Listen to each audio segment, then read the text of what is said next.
大家好，我係圈媽，歡迎你收睇我嘅頻道。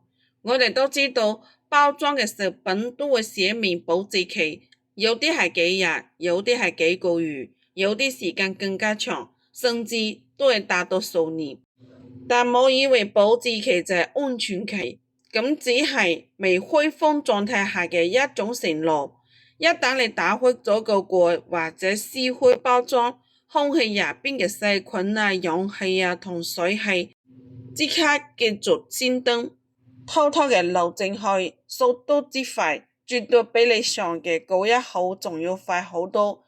如此一來，呢啲食品嘅保質期就要打折扣。今日同大家盤點5種開封即係馬上倒計時嘅食品，好多人唔知，睇完記得話俾屋企人同朋友。第一種，牛奶同酸奶，尤其係嗰種需要冷藏嘅巴氏殺菌奶，包裝上邊印住保質期7日，你開封之後呢，即刻馬上放冰箱冷藏，3日之後再飲，味道都可能已經發苦發酸。因為牛奶嘅微生物學或營養基、蛋白質、脂肪、乳糖一應俱全。開封之後呢，空氣中嘅細菌跑入去，即使喺冰箱入邊都係一樣可以繁殖。一般情況之下，牛奶開封之後呢，最好當天就飲完佢，最慢都冇超過24小時。酸奶比牛奶更加容易變質，開封之後呢，雜菌一旦入去，快得比牛奶仲快。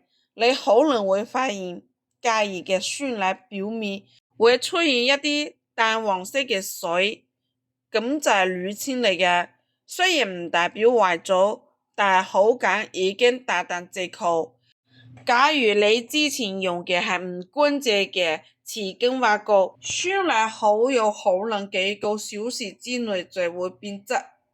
所以牛奶喺打開之後，如果飲唔完，就要即刻密封放喺冰箱冷藏，並且喺3日之內飲完佢。酸奶呢就更加容易壞，就算放冰箱冷藏，亦都建議2日之內飲完。第二種，瓶裝水，有啲人唔中意飲水嘅人，打開一瓶純淨水，好幾日都未飲完，但係呢，就算放1個禮拜，亦都會繼續飲，咁就係錯得離譜啦。瓶裝水開封之後呢，你每一次打開個蓋，空氣中嘅細菌啊同真菌就會飄入去，尤其係嘴巴入邊直接對住嗰個瓶口飲，好坑裂嘅細菌就會隨住口水大量嘅入到水中，剩低落嘅水喺室溫下放1晚，細菌嘅數量可以翻好幾倍啊！天劑疾控中心就建議過，瓶裝水開封之後呢，最好喺2到3日之內飲完佢。如果對住嘴嚟飲，最好就係當天飲完，千祈唔好留住過夜。至於辦公室嗰啲大水桶，雖然容量好大，單位體積嘅細菌密度低一啲，但係盡量冇超過7到10日。好多家庭而家用淨水器，如果你接出嚟嘅水裝喺杯入邊放1日，同樣唔建議再飲。第三種，蠔油，蠔油可能係廚房裏最嬌氣嘅調味品。你仔細睇睇佢嘅配料表，排喺前邊嘅都係蠔脂，仲有白砂糖、澱粉、谷氨酸鈉，呢啲嘢湊埋一齊，富含蛋白質同糖分，係細菌同霉菌最中意嘅培養基地。常溫之下呢，蠔油開封之後呢，大約1到2個禮拜就開始變質。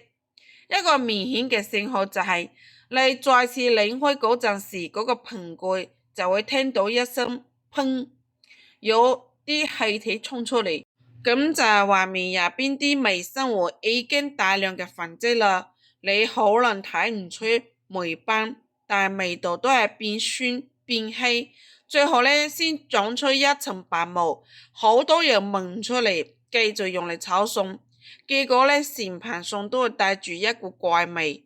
所以呢，蠔油喺開蓋之後必須冷藏，瓶身上邊寫住指示至提示，容易俾大家忽略。放喺冰箱嘅話呢，可以保存幾個月。第四種，堅果。堅果通常都富含油脂，尤其係核桃、腰果、開心果、花生、瓜子等等，脂肪呢含量普遍都係50%以上，而且大部分都係唔飽和嘅脂肪酸。唔飽和嘅脂肪酸有兩個致命嘅優點，咁就好容易氧化。一旦堅果開封接觸空氣，氧化反應即刻就啟動，幾日到幾周之後，你會聞到一股好怪嘅味道，咁就係油脂酸敗嘅味道。食起落去呢，唔止口感差，仲會產生對心血管有害嘅物質。好多人習慣買一大罐嘅紅核堅果，打開之後慢慢食，實際上呢，開罐之後最佳嘅賞味期只有1到3個月。如果你家屋企夏天嘅室溫超過30度，呢個時間仲要縮短。所以呢，建議買小包裝嘅，開封之後呢，盡量1個月食完，食完嘅未放好，放喺冰箱冷凍層，可以延長唔少時間。千祈冇以為包裝上嘅保質期仲要半年，你就可以慢慢食。第5種，食用油。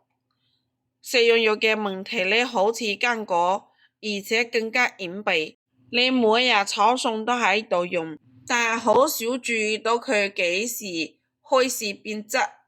食用油開封之後呢，油分裂嘅氧氣接觸發生自動氧化，生成個氧化物同醇類嘅物質。呢個過程一開始冇有明顯嘅氣味。等你聞到嗰啲好怪嘅味道，或者嗰個油變得渾濁，落鍋嗰陣油煙比平時多，講明已經好嚴重嘅酸敗咗啦。食用油開封之後呢，安全倉期大約都係1到2個月，好多用一桶油食咗3個月或者半年，覺得冇壞就繼續用。實際上呢，長期食用呢啲油都會有顯著嘅健康風險。咁我哋要如何先要避免？首先，盡量買細瓶嘅，冇吞平，買5升大桶。其次，要放喺陰涼嘅地方避光，絕對冇放喺陽台入邊啊，或者灶台旁邊啊，因為高溫會加速氧化。最後一啲，如果屋企人好少，可以買分裝瓶，剩低嘅微方可放喺櫥櫃深處。